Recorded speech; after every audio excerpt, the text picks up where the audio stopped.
ពលបងទៅទៀតនៅឆ្ងាយចឹងមានពីណាមើលគាត់ហើយពេលគាត់ឈឺឯងធ្វើមិនបងបាទកូនខ្ញុំគាត់ទៅសិង្ហបុរីហ្នឹងគាត់ប្រើប្រាស់សេវាកម្ម homestay គេផ្ដល់ជាកញ្ចប់សេវាទាំងអស់បាទមានតាំងពីការស្នាក់នៅ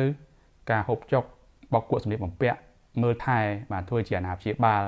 បាទជូនកូនយើងទៅរៀនជួយមើលថាកូនយើងបានធ្វើ homework អត់ទំនាក់ទំនងជាមួយសាលារៀនទំនាក់ទំនងជាមួយពុកម្ដាយបាទផ្ដល់ព័ត៌មានពុកម្ដាយទៀងទាត់អីចឹងឬក៏សេវាកម្មផ្សេងទៀតដែលយើងចង់បានក៏គេជួយធ្វើយើងដែរអញ្ចឹងមិនថាយើងជាពុកម្ដាយដែលមានកូនរៀនសិង្ហបុរីហ្នឹងយើងមិនបារម្ភទេហើយម្យ៉ាងទៀតប្រទេសសិង្ហបុរីហ្នឹងគឺជាប្រទេសដែលមានសុវត្ថិភាពល្អបំផុតបាទគឺផ្លូវដើរការធ្វើដំណើរគឺងាយស្រួលសម្រាប់ក្មេងបើគិតពីចម្ងាយដែលយើងទៅពីភ្នំពេញយើងនេះទៅដល់សិង្ហបុរីហ្នឹងមិនដល់2ម៉ោងផងណាបាទអញ្ចឹងអាចលឿនជាងយើងទៅខេត្តផងបើសិនជាកូនយើងនៅខេត្តមិននៅពេញស្រួលយើងមកដល់ពេញយើងចង់មកដល់ពេញយូរយើងពីយើងទៅសិង្ហបុរីផងអញ្ចឹងអាបញ្ហានេះវាអត់មានជាការបរំអីទេប៉ុន្តែសំខាន់មួយទៀតគឺថាបើសិនជាកូនយើងនៅតូចដូចកូនខ្ញុំអញ្ចឹង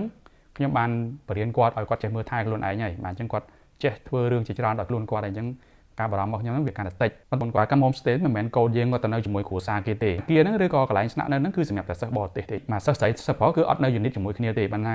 unit ស្រីគឺមានតែស្រីនៅទេ unit ប្រុសគឺមានតែប្រុសនៅទេអ្នកដែលនៅក្នុង unit ជាមួយយើងហ្នឹងគឺអាយុប្រហាក់ប្រហែលយើងបាទហើយក៏ជាសិស្សបរទេសមកពីប្រទេសផ្សេងមករៀននៅសិង្ហបុរីហ្នឹងដែរអ្នកដែលធ្វើជាអាណាព្យាបាលរបស់យើងហ្នឹងគឺជាជនជាតិសិង្ហបុរីហើយក៏មានការទទួលស្គាល់ពីស្ថាប័នពាក់ព័ន្ធដែរក្នុងករណីដែលកូនយើងឈឺឬអត់ស្រួលខ្លួនអីចឹង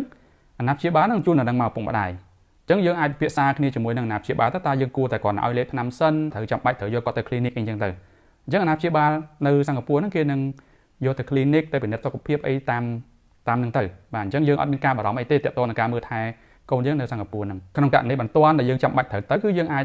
ទៅភ្លាមក្នុងថ្ងៃតែមួយហ្នឹងមានបញ្ហាពេលព្រឹកយើងអាចទៅដល់ពេលថ្ងៃឬពេលល្ងាចក្នុងថ្ងៃតែមួយពុកម្ដាយក៏អាចមានជំរឿនមួយទៀតដែរគឺគាត់អាចទៅមើលថែកូនគាត់ដោយខ្លួនឯងគាត់អាចជួលផ្ទះមួយហើយនៅជាមួយកូនគាត់ហើយមើលថែកូនគាត់